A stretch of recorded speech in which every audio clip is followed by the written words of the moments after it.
My freshman foot my freshman football coach, Fred Worker, used to say, we're going to put the meanest, toughest son of a bitch we have at nose guard, and I need him to beat that center like a rented mule. And that's exactly who Steve Johnson is at 50 nose guard. He played that position for years in the Chicago semi-pro leagues.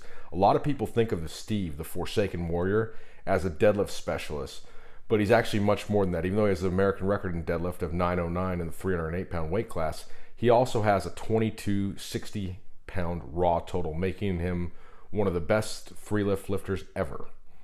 Okay, so today he's training off-season deadlift here, and what we've done with these trap bar deadlifts, they've really helped Steve improve his leg drive in the regular deadlift, because now that his squats come up, he's definitely an advantage. His body type's gonna never be someone that's a real low starting position, but we can always get better. And these trap bar deadlifts have helped Steve and immensely improve his leg drive in the deadlift. And that's when I saw Ed Cohn, we did a seminar together. That's the first thing he said is, wow, look at Steve, those trap bar deadlifts sure helped him.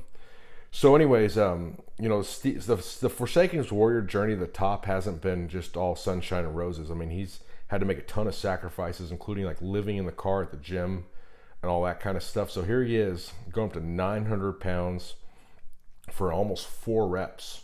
Okay, keep in mind his best before he hit the 909, was 1,000-pound trap bar for a single, but using the high handles. So just imagine we flip that bar around, we're talking like 5 or 6 inches. So we're just gonna keep getting better and make it. I think he's to do 1,000 pounds, obviously, by this right now. He would have easily hit the 4th, just got a little off balance there. Okay, so the workout doesn't end there. So he warmed up with some 1 1/4 squats on the camber bar, just sort of like a warm-up activation type of thing for Steve. And those kind of help build the stretch reflex on the bottom. You go down all the way, come up 1/4 of the way, go back down, and it really enhances the stretch reflex. So here he is with 690 total, 345 in each hand. A little tear on his hand, so he's using straps this workout, but grip's never been an issue for Steve. And we also train his deadlift specific grip. So, Steve is going to hit 1,000-pound total. 1,000-pound deadlift and a 2,400-pound total. And it's not a question of if, it's a question of when.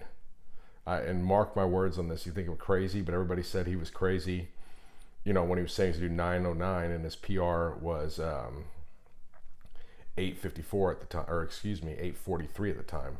And that was just in a few months. So the guy is unstoppable right now, and he's a great guy. And he's actually helping change people's lives. He's doing a lot of great work at his Chicago Barbell compound. You do need to check it out if you're up in that area. And the guy, he's just putting a ton of muscle on his physique too. And what's interesting too is this off season, he's hitting numerous bench press PRs too, and his squats too. So the total's there, and we always joke about saying, there's the Shiner box of beer drinkers beer, ribeyes a steak eater's steak, and Steve Johnson is a deadlifter's deadlift. And it's so true. And here he's hitting some glute hams, and everything's gonna be dialed in. So this year he's gonna do the money meet in thankfully it's in Texas here. It'd be pretty exciting. And he's also gonna do the Chicago Fit Expo, sort of a precursor to that, hitting some nice rows here. Strong man, strong back, like the almighty cast says. So true. And we do some kind of upper back training every workout. That's part of the reason why Steve's so dialed in. Your upper back can take a thrashing. Do a lot of volume for your upper back. I'm not one of these people that's usually advocating the majority of people squat every single day or anything. So, I'm not the type of person that says, I'm like, high frequency, or there is no other way. But upper back can take a thrashing. So here he is with 470 pounds. Going to do a 15-second overhand deadlift hold. Looks rock solid right here. He could sit there and do this all day and twice on Sunday. Good work, champ. Remember to like, share, and subscribe. Thank you.